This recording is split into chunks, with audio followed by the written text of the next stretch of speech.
ወይ ውርደት ዲዛይነር ስትል ስሙዚሽ ጋር አማ ግዴታ ነው ባንዴ ድምጽ አማራጭ የለንም አታውሩ ለተፈጠረው ነገር ምንም ማድረግ አንችልም እኛ ቅድመና ማስጠንቀቂያ እንሰጣለን ከፋኝ እንደገና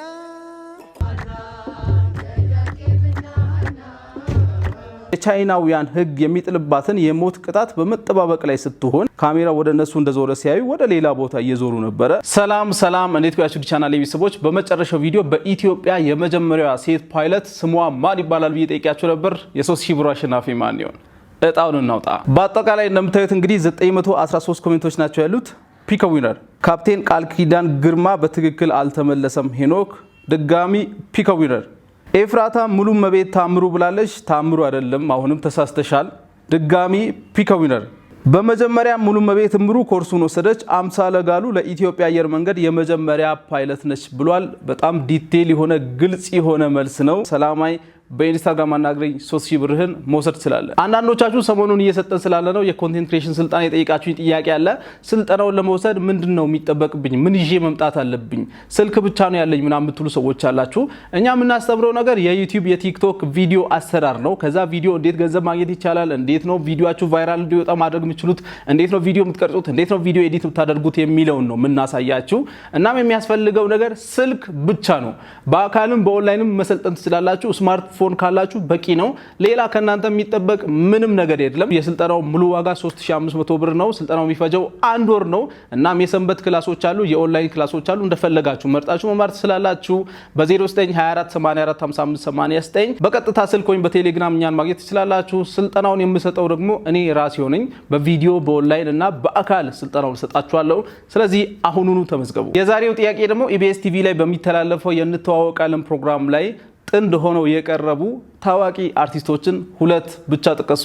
እንደተለመደው በትክክል ከመለሱ ሰዎች ውስጥ አንድ ሰው መርጠን 3000 ብር የምንሸልም ነው የሚሆነው። ለማንኛውም ዛሬም እንደተለመደው ሰሞኑን ሶሻል ሚዲያ ላይ መነጋገሪያ ሆነው ሲዘዋወሩ የነበሩ ጉዳዮችን ይዤላችሁ መጥቻለሁ። አንደኛው ጉዳይ እንግዲህ ሰሞኑን ኢቢኤስ ቲቪ ላይ በሚተላለፈው የእንተዋወቃለን ፕሮግራም ላይ ድምጻቸው ማይሰማ መስሏቸው ሲሰርቁ እጅ ከፍንጅ የተያዙ ሰዎች ጉዳይ አነጋጋሪ ሆኗል። ክስተቱ በጣም አስቂኝ ነው። ስታዩ በጣም ትገረማላችሁ። ሌላኛው ጉዳይ እንግዲህ ሰሞኑን ኢትዮጵያ ውስጥ የሞት ፍርድ የተፈረደባቸው ባልና ሚስት አሉ። ከዚህ ጉዳይ ጋር በተያያዘ ደግሞ ከጥቂት ዓመታት በፊት በቻይና የሞት ፍርድ የተፈረደባት ኢትዮጵያዊት ጉዳይ የት ደረሰ የሚል ጥያቄ በጣም በተደጋጋሚ እየጠየቃችሁ ነበረ። ሰሞኑን ያገኘሁት አንድ መረጃ አለ ከሷ ጋር በተያያዘ እሱንም ሼር ማድረግላችሁ ነው የሚሆነው። ሌላ ማዝናኛ አስተማሪ ቪዲዮዎች እንደተጠበቁ ናቸው። ለዚህ ቻናል አዲስ የሆናችሁ ሰዎች ሰብስክራይብ ማድረጋችሁን በፍጹም እንዳትረሱ። ሁላችሁም እንደተለመደው ይሄንን ቪዲዮ ላይክ፣ ዛሬ ለዚህ ቪዲዮ ቢያንስ 10000 ላይክ።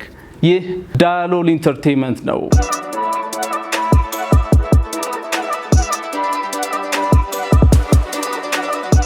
ቪዲዮአችን እንደተለመደው እንግዲህ ባናቆት እንጀምራለን። ዛሬ የምናደንቃት ሴት በጣም አስገራሚ ታሪክ ያላት ሴት ናት። አትሌት መሰረት ደፋር ሰሞኑን ከአምለሰት ጋር በነበራት ቆይታ ከተናገረቻቸው ነገሮች በጣም ያስገረመኝን ልጋብዛችሁ። እዚህ 20 ምናምን ዓመት ውስጥ መሲ ምን ያህል ውድድሮችን አደረገች?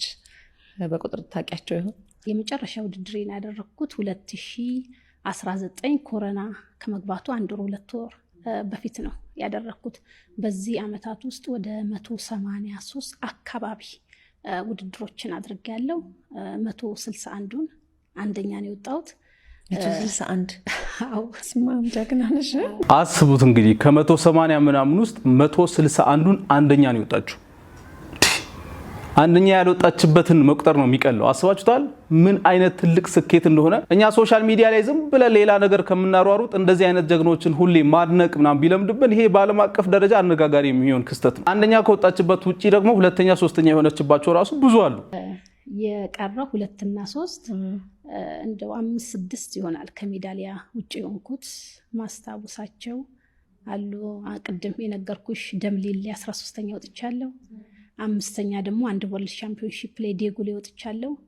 እንደዚሁም ደግሞ አንዳንድ ውድድሮች ላይ የተወሰነ ከሜዳሊያ ውጪ ሆንኩባቸው አሉ። ግን በቁጥር እንደው ከ10 እንኳን አይበልጡም። አንደኝነት በቃ ብርቅሽ አይደለም። ከአንደኝነት ውጪ ስትወጪ ምን አይነት ስሜት ነው የሚሰማሽ? ያው አንደኛ ስትወጪ የሚሰማሽ ደስታ አለ። ከዛ ደግሞ እንዴት ነው ራሷን ስታጽናና? ለኔ 2ኛም 3ኛም 10ኛም 9ኛም ልወጣ እችላለሁ። ለኔ ግን ሁለተኛም አስረኛም ቦታ ስሜቱ አንድ ነው። የአሸናፊነት ስሜት ያያችሁ አይደለ? ሁለተኛም አስረኛም ያው ነው። ምክንያቱም እኔ አንደኛ መውጣት ነው ፈልገው አንደኝነት ነው የኔ ቦታ እያለች ነው። እናንተ አልገረማችሁም? እኔ በጣም ነው ያስገረመኝ ይሄ ነገር። ኤኒዌይ ወደ መጀመሪያው ጉዳይ ስንገባ እንግዲህ ሰሞኑን አንድ አነጋጋሪ ክስተት አለ። ባልና ሚስት የሞት ፍርድ ተፈርዶባቸዋል ኢትዮጵያ ውስጥ። እናት ልጇን፣ አባት ደግሞ የእንጀራ ልጁን በመተባበር ቀጥቅጠው በመግደላቸው ምክንያት የሞት ፍርድ ተፈርዶባቸዋል። ይሄ ፎቶ ባይዘዌይ ታሪካዊ ፎቶ ሆኖ መቀመጥ አለበት ብዬ አስባለሁ። ኢትዮጵያ ውስጥ የሴት ልጅን ጥቃት በተለይ ቤት ውስጥ የሚፈጸም የህፃናትን ጥቃት ስናስብ ሁሌ እነዚህን ሰዎች እንድናስብ መደረግ አለበት ብዬ አስባለሁ። የሚገርማችሁ ነገር የሞት ፍርድ የተፈረደባቸው ራሱ እነሱ ሲያሳስባቸው የነበረው ነገር ምንድነው? ካሜራ እንዳይቀርጻቸው ፊታቸው እንዳይገባ ነበር ሲጠነቀቁ የነበሩት። እዚህ ቪዲዮ ላይ በግልጽ እንደምታዩት ካሜራ ወደ እነሱ እንደዞረ ሲያዩ ወደ ሌላ ቦታ እየዞሩ ነበረ። ልጃቸውን እንደዛ ሲያደርጉ ምንም ያላፈሩ ሰዎች፣ ምንም ያላዘኑ ሰዎች አሁን ካሜራ ፊታቸው ላይ ሲደቀን እንዴት እንደሚያፍሩ ተመልከቱ። ሴት ልጅ ስትደፈር፣ ህፃን ልጅ ስትደፈር፣ ስትገደል ለገዳዩ ለደፋሪው ስነ ልቦና የሚጨነቅ ሰው እንዳለ ኢትዮጵያ ውስጥ እኔ አውቃለሁ በደንብ ማለት ነው። እኔ ክብር ያለኝ ሰው ነኝ፣ እኔ የተከበርኩ ሰው ነኝ፣ እኔ መዋረድ አልፈልግም የምትል ሰው ከሆንክ መጀመሪያ እንዴት ህፃን ሴት ልጅ ደፍረ ከዛ ደግሞ ቀጥቅጣ ትገላል? ያኔ ነበር ማፈር የነበረባችሁ። ፍርድ የእግዚአብሔር ነው። እውነታውንም የሚያውቀው እግዚአብሔር ነው። እኔ እናንተ ላይ ለመፍረድ አይደለም። ነገር ግን ድርጊቱን እንዳደረጋችሁ በፍርድ ቤት ተረጋግጦ የሞት ፍርድ የተወሰነባችሁ ባለበት ሰዓት እናንተ የሚያሳስባችሁ የክብራችሁ ጉዳይ ነው። ምን አይነት ሰው ነው እዚህ ዓለም ውስጥ የሞላው? ግን በጣም የሚገርም ነው በእውነት። ለማንኛውም ስለነዚህ ሰዎች ብዙ ማውራት አልፈልግም። ናዝራዊት የምትባል አንዲት እህታችን በቻይና የሞት ፍርድ እንደተፈረደባት ከቅርብ ዓመት በፊት አብዛኞቻችን እናስታውሳለን ብዬ አስባለሁ። እና የእሷ ጉዳይ ምን ላይ ደረሰ፣ አሁን ምን አይነት ሁኔታ ውስጥ ነች የሚል ጥያቄ በጣም በተደጋጋሚ እጠይቃለሁ። እኔም ሶሻል ሚዲያ ላይ ያሉ ሰዎች በተደጋጋሚ ይህን ጥያቄ ይጠይቃሉ። ሰሞኑን ያገኘሁትን አንድ መረጃ ላጋራችሁ። ጉርሻ ፔጅ ነው ይሄን ነገር የፖስተው። ናዝራዊት አበራ ያገኘነው መረጃ እንደሚያሳየው ናዝራዊት አበራ እስካሁን በቻይና በእስር ላይ እንደምትገኝ ሲሆን የዛሬ 3 ዓመት በልደታ ከፍተኛው ፍርድ ቤት በዋለው ችሎት ጓደኛዋ ስምረት ካሳይ እሷ በሌለችበት ፍርድ ቤቱ 15 ዓመትና 100 ሺህ ብር ፍርድ የተሰጠና በጊዜው ፍትህ ሚኒስቴርም ተከሳሽ ስምረት ካሳይ ያለችበት ጠቁሙን ብሎን ጉርሻን ጨምሮ ብዙ ትልልቅ ፔጆች ፖስተው የነበረ ቢሆንም አሁን ላይ ተከሳሿ ትያዝ ወይንም አትያዝ የሚታወቅ ምንም ነገር የለም። እህታችን ናዝራዊት ግን እስካሁን በእስር ላይ ትገኛለች። በአደንዛዥ እጽ ምክንያት ነው ናዝራዊት ይሄ ሁሉ ነገር የተፈጠረባትና ያንን አደንዛዥ እጽ ጓደኛዋ ነች ይዛ እንድትሄድ የተሰጠቻት። ባለማወቅ እሷ ይዛ ሄዳ ነው ይሄ ሁሉ ጣጣ ይሄ ሁሉ ነገር የተፈጠረባትና ጓደኛዋ እንግዲህ ፍርድ ተፈርዶባታል። እሷ በሌለችበት አሁን ተይዛለች አልተያዘችም ስለሚለው ምንም ማስረጃ የለም። ነገር ግን ናዝራዊት እስካሁን እስር ቤት ነው የምትገኘው ቻይና ውስጥ። እናም ሰሞኑን አንድ ጥሪ ሶሻል ሚዲያ ላይ ሲዘዋወር አግኝቻለሁ። ምንድነው የሚለው? ናዝራዊትን እንታደጋት። በጓደኛዋ ሴራ የተነሳ በሀገረ ቻይና ኮኬን የተሰኘውን የተከለከለ እጽ ተይዞባት ወህኒ ቤት የምትገኘው ኢትዮጵያዊት ወጣት ናዝራዊት አበራ በምህንድስና ሙያ ተመርቃ ለሀገሯ ብዙ ነገር የምትሰራ ተስፈኛ ቆንጆ ዛሬም በሩቅ ምስራቋ የሞንጎል ምድር በሚገኝ ጨለማ ሸለቆ ውስጥ ተዘግቶባት አይምሬው የቻይናውያን ሕግ የሚጥልባትን የሞት ቅጣት በመጠባበቅ ላይ ስትሆን አሁን የተሸመቀቀው ገመድ ወደ አንገቷ እየቀረበ ጉዳዩ አሳሳቢ ምዕራፍ ላይ ይገኛል። የልጃቸው ባልተጠበቀ ሁኔታና በማታቀው ጦስ መዘፈቅን ተከትሎ ወላጅ እናቷ በድንጋጤ ፓራላይዝድ እስከ መሆን ደርሰዋል። ይሄ ሰብአዊነት ላለው ሰው በሙሉ ክፉኛ የሚያም አሳዛኝ ክስተት ሲሆን ናዝራዊት የመኖር እጣ ፈንታዋን ንጽህናዋን በሚያውቀው እግዚአብሔር የሚወሰን ቢሆንም እንደ ሰው ግን የቻለውን ሁሉ ብንረባረብላትና የኢትዮጵያ መንግስት እስከ ጥግ ድረስ የዲፕሎማሲ ጥረት አድርጎ አንድ መፍትሄ እንዲፈጥርላት ተጽዕኖ መፍጠር ያለብን እኛ ወገኖቿ ነን። ለናዝራዊት ምንም ነገር ሳንሞክርላት የተፈራው ቅጣት ቢያገኛት መጸጸታችን አይቀርም። እናም ሶሻል ሚዲያ ላይ ላለነው ሰዎች በአጠቃላይ ይህ ጥሪ ቀርቦልናል። ናዝራዊት በማታቀው ነገር ባላጠፋችው ነገር እንግዲህ ህይወቷ ሲያልፍ ማየት ምን ያክል እንደሚያም ግልጽ ነውና ናዝራዊትን እግዚአብሔር ከዚህ ነገር እንዲያወጣት የኢትዮጵያ መንግስት የቻለውን ያክል እንዲረባረብ በድጋሚ እኛም ጥሪ እናቀርባለን። በጣም የሚያሳዝን ነገር ነው። ለአእምሮ ራሱ ይከብዳል። ባይዘቦይ ወደ ሌላኛውና አስቂኝ ወደ ሆነው ክስተት ስንገባ ሰሞኑን ኢቢኤስ ቲቪ ላይ በሚተላለፈው የእንተዋወቃለን ፕሮግራም ላይ ድምጻቸው ማይሰማ መስሏቸው ሊሸውዱን ሲሞክሩ ሊሰርቁ ሲሞክሩ እጅ ከፍንጅ የተያዙት ሰዎች ጉዳይ በጣም አነጋጋሪ ሆኗል። እስቲ ቪዲዮ ላሳያችሁ። እሺ ጥያቄዎቻችንን ጨርሰናል። ነጥብ ከማሳወቄ በፊት ግን 7696 ኢኤን እያላችሁ እየተመዘገባችሁ ኑ እንተዋወቃለን ወይ እንባባል። በዛሬው እንተዋወቃለን ወይ አብዮትና ቀለመወርቅ 20 ነጥብ፣ አቶ ግርማና ወይዘሮ መዓዛ 5 ነጥብ፣ ዮሴፍና ሮዛ 25 ነጥብ ነው ያመጡት። ግን እዚህ ጋር እንግዲህ ኮንፊደንት ሆኖ ሲቀመጡ ዝም ብላችሁ ደግሞ የተወዳደሩት ከነዚህ ትልልቅ ሰዎች ጋር አስቡት። ከነዚህ ትልልቅ ሰዎች ጋር እየተወዳደሩ እንግዲህ መስረቅ በጣም የሚከብድ ነው። ይዋቸው ምንም እንዳልተፈጠረ ቁጭ ብለዋል።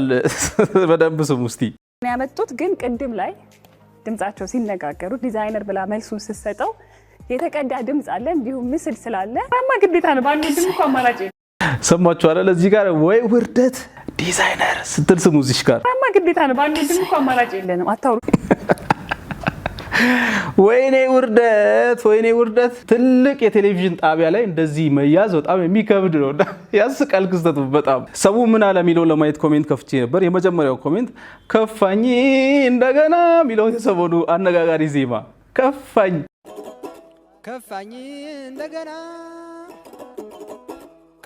እንደገና መረረኝ ወይ ኧረ በሳቅ ሞትኩኝ። ባንዴ ድምጽ እኮ አማራጭ የለንም። አታውሩ። እሺ እያወራችሁ ነው። እዚህ ጋር ሮዛው 10 ነጥብ አይያዝላቸውም። ስለዚህ በዛሬው እንተዋወቃለን አሸናፊዎች አብዮትና ቀለመወርቅ ናቸው። እንኳን ደስ አላችሁ። ብዙ ጊዜ ውድድር ላይ ሲመጣ ያ ውድድር በትክክልና በሀቅ መዳኘት አለበት አይደለ?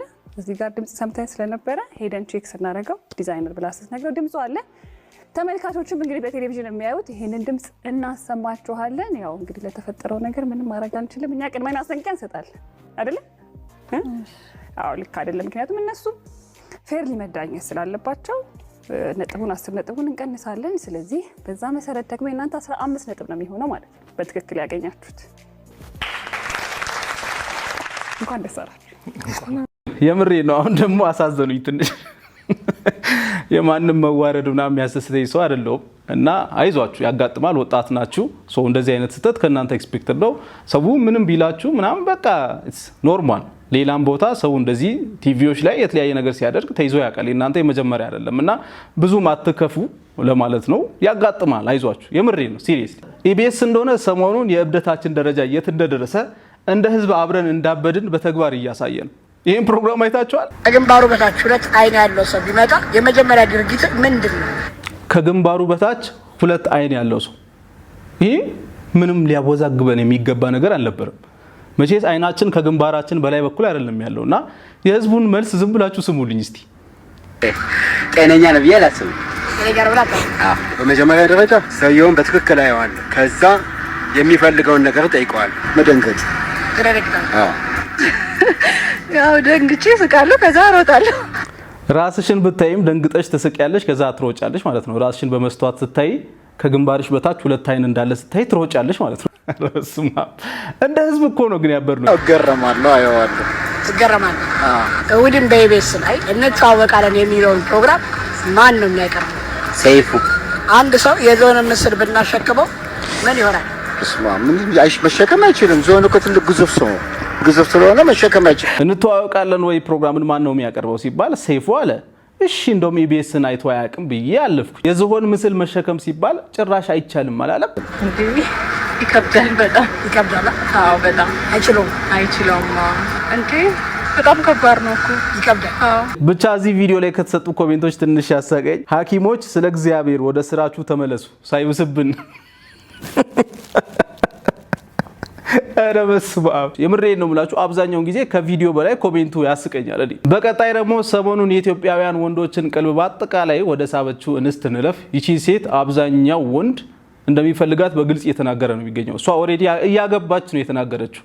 የሰርጓ ፕሮግራም ላይ ነው የተናገረችው። ግን ሚስቴን ፈትቼ ላግባሽ የሚል ኮሜንት ራሱ አይቻለሁ። ለማንኛውም ቪዲዮን ላሳያችሁ እስቲ። እኔ ትምጣሰው ኢረና አንተን ኃይላብ ንጋቱ ሊራንሶን ባል አድርጌ ስቀበል ቤተክርስቲያን ለክርስቶስ እንደምትገዛ ወይንም በቀድሞ ዘመን ቅዱሳን ሴቶች ለባሎቻቸው ጌታዬ እያሉ እንደተገዙላቸው ልገዛልህ፣ ላከብርህና በሚያስፈልገው ሁሉ ምቹ ረዳት ልሆነልህ፣ በህይወቴ ዘመን ሁሉ በፍርሃትና በታማኝነት በአንተ ብቻ ጸንቼ ለመቆም ሁሉም በህይወት በሚጠብቅ በእግዚአብሔር መልካሙን መታመን በመሰከረ በጌታችን በኢየሱስ ክርስቶስ በቅዱስ መላእክትና እዚህ በተሰበሰቡ ምስክሮች ፊት ቃል እገባልሃለሁ። ይሄን ንግግር የወደዳችሁበት ምክንያት ምን መሰላችሁ? በቃ እኔ ካንተ በታች ሆኜ አንተን አገለግላለሁ፣ አንተን ረዳሃለሁ የሚል ነገር ስለተናገረች ያቺን ሴት ስለምትፈልጉ ነው። ይሄ ሰውዬ ባሏ ማለት ነው ይሄ ነገር እርን ያደረገው ከዚህ ሴት መወደድን፣ ክብርን፣ መገዛትን እሱ በፍቅሩ ነው የገዛት። ገብቷችኋል አይደለ? እናንተ አብዛኞቻችሁ ግን ሚስቶቻችሁን ለመርገጥ ከእናንተ በታች አድርጋችሁ እሷ ላይ ለመጫወት እንደሆነ ገብቶኛል አብዛኞቻችሁ። ምክንያቱም ሚስቴን ፈትቼ ላግባሽ ማለት ምን ማለት ነው? ግዴታ እንድታከብሪኝ ላርግ፣ በቃ በግድ በቦክስ ምናምን ስትሉ ማይቻል ነገር ነው በዚህ ዘመን። ስለዚህ ወንዶች ተነቅቶባችኋል። እሷን ለመርገጥ ነው እንጂ ወዳችኋት አይደለም የምታገቧት። ሰሞኑን እንግዲህ የሰርግ ወቅት ነው፣ ብዙ ሰው እያገባ ነው ያለው። በ9ኛው ሺህ ሲትኮም የምናውቀው ወንድማችን አቡም ሰሞኑን የጋብቻ ፕሮግራሙ ተፈጽሟል።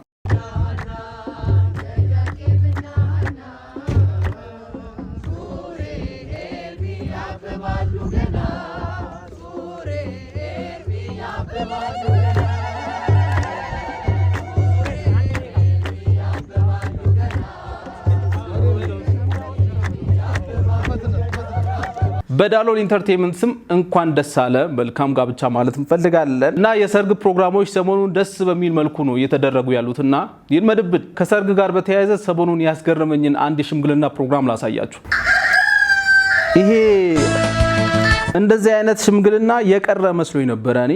ምክንያቱም ያው ሽምግልና ሲባል አሁን ልፋቱም ድካሙም አለ እና ከወቅቱ ጋር በተያያዘ የሽምግልና ፕሮግራሞች አብዛኛውን ጊዜ በትክክለኛው መንገድ አይደረጉም።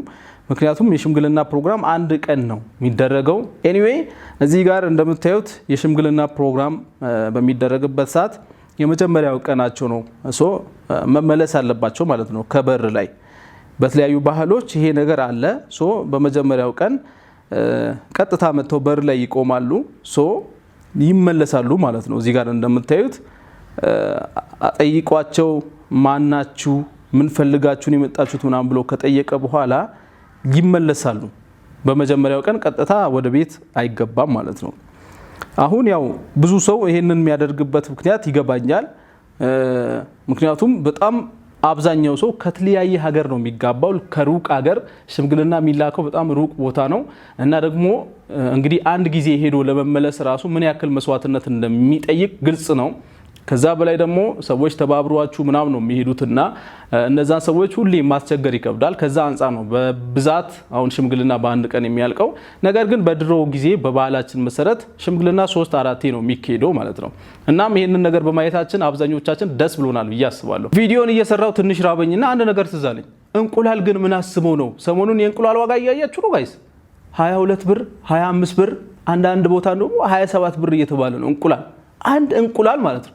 ለዛውም ሳይዙ ራሱ ከድሮ አንጻር ቀንሷል። ምን እንደሆነ አላውቅም።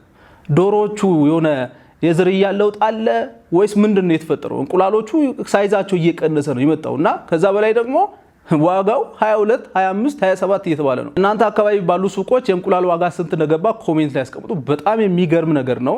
ለማንኛውም ከእንቁላል ጋር በተያያዘ አንዲት እህታችን ውጭ ሀገር ሆና አረብ ሀገር ይመስለኛል ይሄን ቪዲዮ ፖስት አድርጋ ህዝቡ ወረደባት። እስቲ ቪዲዮን አይተን እንመለስ። አይ ስደት ራትሽ ብለው የሰጡኝ ይሄ ነው ብላ 1 2 3 4 5 6 7 8 እንቁላል 8 ሲባዛ 25 ስንት ነው? 200 ብር። የ200 ብር እንቁላል ፖስት አድርጋ እንግዲህ አይ ስደት በጣም ያሳዝናል እያለች ነው። ህዝቡ ምን እንዳላት እንያ። የመጀመሪያው ኮሜንት በእነሱ ቤት በድለው ሞተዋል። ስቃይሽን ለኔ አድርገው እህቴ።